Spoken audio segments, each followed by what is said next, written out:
Another thing I read about Estonia, like it's all bogs and forests. A lot like of bogs. Massive forests and bogs. So probably since Quiet. you went out there with your folks Yeah, when you were of a kid? course. Quiet. So then, okay. Nothing like the ocean air, the breeze, the bog, the silence. Bogs, when I hear bog, I don't think beauty. Like I think quicksand pits. It's amazing. I don't know. I've been Think in of marshes. a bog during winter when it freezes Okay. and a coat of snow, and snow is sound isolating. You can hear your heartbeat when you're sitting alone in a forest in Estonia, you know. That's how quiet it gets. Can you pull up an Estonian bog, please? I'd love to see that. And you're alone there. See, look at us. Yeah, your thoughts. That's beautiful. When I think bog, I think like Lord of the Rings, Mordor. It's more like a marsh. I fingered a girl. Yeah. Where? See, at this part, there's a place where you could go for a swim. I fingered her. You go in that little pool there, and there's not a lot of people walking around, right? So No. You have a view of the path in case someone's coming. So you're just in this bog fingering some Estonian model. Exactly. What a life. In silence. You can hear everything. Oh, the sound of fingering. You almost got kidnapped? How close? I sat in a car. I needed to get across from Thailand to Cambodia. There's an area there that's they have tons of casinos. Nobody owns. It's like no man's land, Wow. So it's terrible. It's shit. Everybody's trying to scam each other off. The last bus left, so I'm a lone white kid, and I'm the only white kid. Wow. And it's one of those times in the night where it's about 2 a.m. and everybody's I can hear conversations about me being there. Oh. So something's gonna happen. Yeah. Really nice guy with like an old Mercedes stops by. He goes, "You want to ride to Siem Reap," which is where I was going in Cambodia. Fucking 6-hour drive.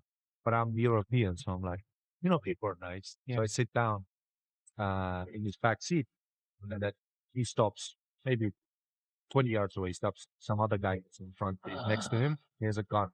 And immediately in my head, I go, "Oh, it's going to be rape city. I'm going to get raped, but everything's going to happen." Yeah. But the weird thing is, you would think that you have immediate panic.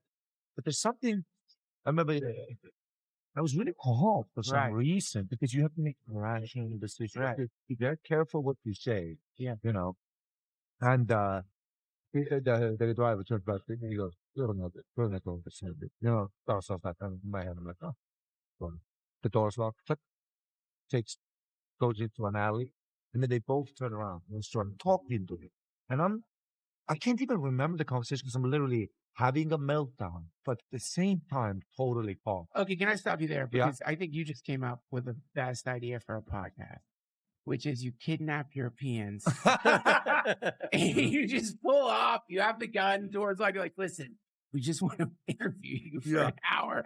That would be incredible, man. So, I guess you're just like thinking, okay, you really think they wanted to rape you? No, but just all the thoughts are going. Right. I'm like, oh, they're going to cut my limbs, sell my dick on the black market. More likely they're going to sell your dick. They're going to sell my dick on the black market, keep some for later, keep my balls, boil my balls for grandmother. Yep. They're going to sell all my organs. Estonian balls. Then get all of my money from my mother. Yeah.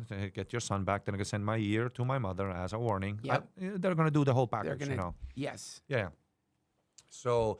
And they're talking, they're asking, "What are you doing when you're going?" And I'm just telling them I missed the bus, I was fucking in between the dead zone there.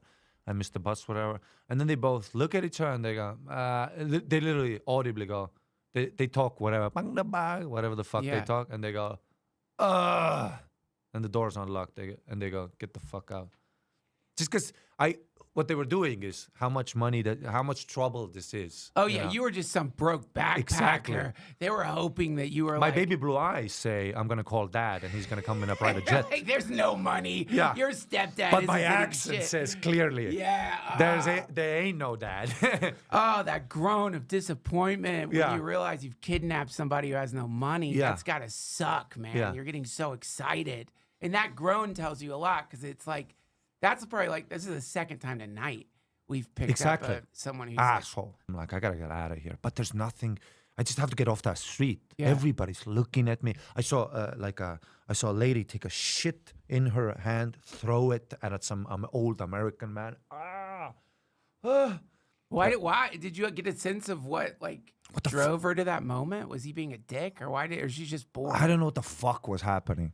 Right. I go into this hotel. The administrators are already like, because it's like, yeah. So apparently there's casinos, hookers, everything, and there's all these. The only white people I would see would be old American men that are just It's just a creepy place. Yeah. And a lot of dirt, the cars, everything. So I go into this hotel immediately, an administrator, and I find out at the hotel I crossed the border illegally. I was looking for the toll booth, but I just crossed. She's like, "Oh, you didn't do the thing," and she's like, "We're not really a hotel. We're basically you bang hookers here and you go home." And she goes, "Sure, I'll give you a room in the communal." I had such little money, of course, so I get a room in the communal hostel. Before I go to bed, she goes, "Hey, just put your passport in your pants and tie your backpack to your leg, so if they try to steal it, you can at least fight them." This is before I try to take a. This is before I try to go to sleep. So of course I'm just with my backpack in my leg, sitting there like this. Wow. I'm in a hostel. In the bottom bunk. On the top bunk, some dude is going to town on a whore, and I'm along for the ride. Because it's a bunk bed, you know. You're like in the. It's like somebody's driving a motorcycle, but you're in the sidecar. You know. You're just, Was it hot? Did you get kind of turned on? No. Old 45-year-old man with missing teeth. Okay. And probably a 10-year-old girl. Oh, fuck. Okay, right. So that's a sad ride. It's a ride to hell. I don't want to take this ride. It's a terrible ride. Because the reason I took it's the famous train route from Bangkok to Siem Reap. It takes 3 days. You take on a cargo train. And it's like an amazing journey. It pays $5. You're on a cargo train where people sell you a shower. You know how they sell you a shower? They have the little backpack with all the drapes. No. Yeah. What? And you stand on the car because the cargo train never stops. So you stand on you stand there. A guy puts like a drapes around you, and then he just pours water, and you pay him $1 American. That's a shower you take on that train. Oh, I bet it feels good though. Oh, hell yeah, it feels good. Yeah. Because the cargo train all the dust is coming, all the windows are open. Okay. There's no air conditioning. Here's my train story in India. I thought I was being fucking clever because in India, I don't know what it's like on those trains. In India, there's no they don't have the same sense of personal space that we have here. So they'll sleep on you. They'll just you're like a recliner to them or something. Exactly. So you're just crammed into this car because I don't know. I think we'd read somewhere if you want the real Indian train experience, don't do the first class cars. Go in the back and it's still incredible. My friend had hash that he had gotten in New Delhi or Dharamsala, and you'd sit and smoke hash and look out the train. But I was just I saw this empty place to sit. Yeah. And I'm I'm going to sit there, and I'm sitting there for a little bit. And then, oh, shit, I guess I spilled my water. And, my pants are starting to get wet. It's piss just flowing out of the bathroom. And that's why nobody was sitting there, because it's piss roll. So now I've got Indian train piss soaked into my fucking pants. And there is no shower person there. You're just you're just going to have piss, Indian train piss on your pants for the remainder of the trip, which is a long fucking trip, to smell like other people's piss. But that's what backpacking teaches you. You have to just accept the loss of control. Absolutely. Yeah, what are you going to do? What are you going to do? What are you Get gonna off do? the train? Yeah, You're in the middle of it's done. Nowhere. It's the done. decision is done. It's done. The path is chosen. Surrender. Yeah. Yeah, I've heard of It's it. called the devil's asshole. Because everything you've ever wanted. If you're a pedophile Nazi rapist, Okay. this is home. Because when I'm thinking of everything I ever wanted, it's not in the If you're devil's a bad guy. asshole. Oh, I see. Yeah. Okay. Yeah. But you know what? In Dante's Inferno, don't you have to climb down Yeah, on the way out of hell, you are under the devil's asshole. You're gonna catch a glimpse of his weird, puckered, evil taint. And I did a gig there, and I'm I'm emceeing, I'm bombing, because it's old British men, 55 years old, and they're raping this young child, basically. So fucked up. That's who's in the crowd. And I don't think people understand, you're not being hyperbolic here. No. I don't think people understand. It's that culture is so real Yeah. out there. Yeah. And like completely, no one's stopping it. No one there seems to care because of the money, I guess the expats are bringing in or something. Like, why don't they stop it? No, because also in Thai culture and in like a culture of like, I mean, imagine you're a Thai girl that your prospects of life are you either do the path your mom and whatever Right. they're doing, Right. or you find this guy and might have a ticket. I mean, you might actually raise your kids, Right. you know. So Yeah. it's some kind of like awful way out. Yeah, I guess it's all a matter of perspective.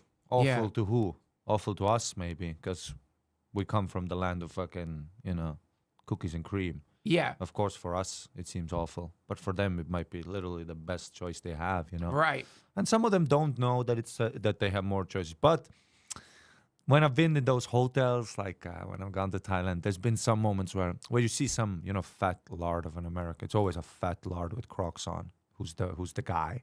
You see him by the pool, and then you see the beautiful angel that he has. The Right. beautiful. I mean, literally an angel. Yeah. And they have kids, the beautiful kids, the blue eyes, Thai, the Yeah. dark complexion, but the blue eyes, it's beautiful, Yeah. And you look, it's actually not that, it's alive. But then sometimes by the pool, you'll see the mother by herself staring at her own reflection in the water. Oh, Jesus. And you can see it for a second where she's like, Jesus Christ! I'm gonna fucking kill myself. This is a roller coaster, man. I might not survive this podcast. oh, shit. I'm bombing. And there's a headliner, Jonathan Atherton. This is the first time I work with him. He's Yeah. dead now, rest in peace. He was like a legend of the Southeast community. He got banned in Australia because he fought the stewardess high on PCP. Well, he says that he did some painkillers and saw the literal devil on the flight. That's his story. So he's like a crazy guy. He has a white suit. He's side stage. And this is the first time I met Jonathan. When I meet him, he shakes my hand. He goes, "Hey, Ari." I'm like, "Hey, I might have I'm Ari. I might have a beer, before the gig." I'm like, "Do you want a beer, Jonathan?" He goes, "I've changed my life. I'm never drinking again." I'm like, "Wow, what a guy." When I'm on stage, I see him drinking a bottle of whiskey like this. And he's looking at me like this. Oh fuck! And the audience is also, the avocado. Yeah. And they look at him, they're like, "Is that the headline?" How'd he do? He goes on stage, he drops the N-bomb immediately off the top, just to let him know. Standing go off the top. He goes, "What's up, you fucking racist rapist?" He spoke like 8 languages, lived in Myanmar, did heroin in Cambodia. Wow. He fucking started the scene in Malaysia. What was This his guy, last name? Atherton. Yeah, that's how. Yeah, that's my boy. Wow. This guy, Oh yeah, he's a maniac. he's a maniac. And I That love is the a guy. maniac. Awesome, dude. Wow. You could just tell. I love the guy. It's cool seeing. Wow. He actually settled down a bit later in his life. He had a very nice, fiance, and I went to his house for dinner. Like years later, he actually settled down later, and he was See, awesome. there's Tom Rhodes, another Yeah, I know international Tom. comic. I know yeah. Tom. Yeah. So of course he's with that guy.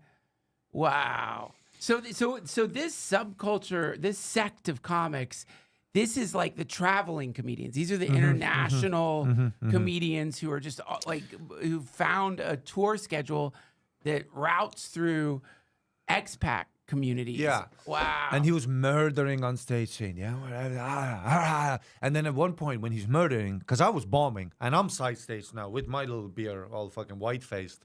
He like turns to me and goes, "See, that's why the jokes weren't landing, Ari. They're a bunch of racists." All the guys going, and he goes, "They want to hear the real shit. How about these sand nahas?" People are, Fuck, man. because these are fucking expats. Wow. At one point, he's murdering a lady with short hair. She's like a nicer lady who probably was on vacation. Well, shouldn't be on vacation, but she thought, let's go and see some comedy, She stands up and she's crying when she's standing up. She's like, "You can't say these things, because Jonathan's going off about Aboriginals, all right? He's like, "We won!"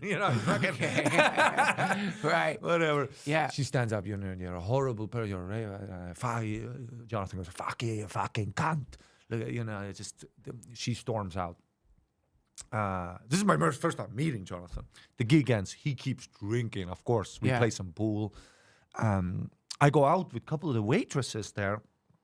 We go to some bars. We play some pool, and the hotel was above the gig. The Lions pub that is above the gig, right? So there's a hotel, and I go back to the hotel to my room. I walk past Jonathan's room, and I'm hearing some sounds that are like insane coming from that room. But the door is cracked a little open.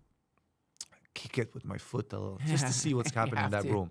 Jonathan, make sure he's safe. Jonathan, white suit, the top part still on, bottom missing, top part still on, and it's all because he started drinking red wine. His white suit is all covered in red wine. And he's banging a broad. And I look who the broad is. No. The lady stormed out. Jonathan's holding her hair and fucking the shit out of her. And she's like, fuck me, you know. Ultimate victory. Bah, bah. And I just go to bed and then. Wow. You know, inspirational. and then in the morning I see Jonathan, the suit, another white suit, all clean. He goes, hey, how was your night? Just like, hey. Totally fine. And he goes, yeah. I go, and I'm like having a mimosa for my hangover. I go, you want a mimosa? He's like, I don't drink. Oh, wow. I'm never drinking again. Wow.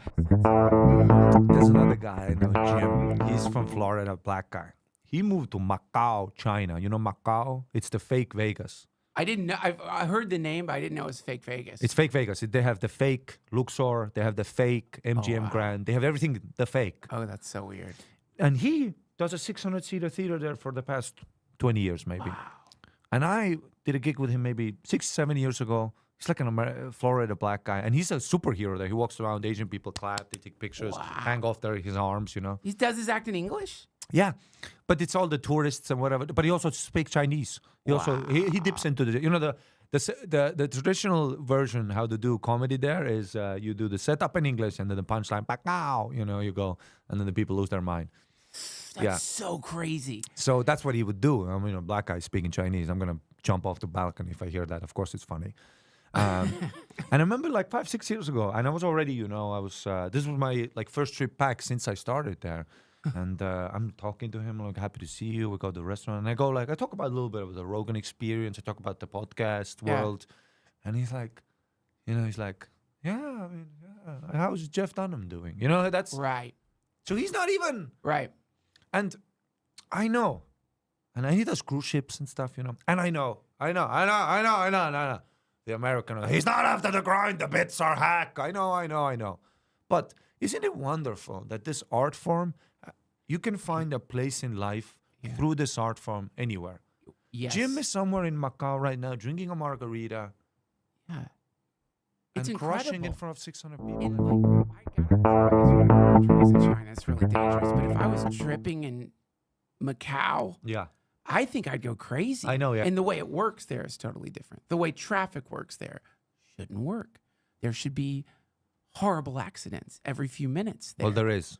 Oh, yeah, I guess you're right there. I literally remember having this thought in Thailand, being high on I bought a little motorbike in Thailand. I was riding my little motorbike. This was my maybe first month there when I moved there for a bit, and I was riding around high, and literally I watched the traffic. I'm like, the human experience is an organism, and the traffic lights are a scam to control us. Yeah. And then within a minute, I drive past it's like a scooter accident that hit a truck, but it's a Thai scooter, so it's a family of 7. And the baby shoes, the bloody baby shoes are all over the road. A small little bag for the small little baby that's dead. And I go, maybe we do need a light. And then I go home and it's the number one traffic fucking accident. Everybody dies there in traffic. I love you. Ari Matti, thank you so much for thanks coming for on having the me. show, man. I'm a big fan, Duncan. You're so funny. Oh, dude, I am so a big funny. fan. You just blew everyone's mind.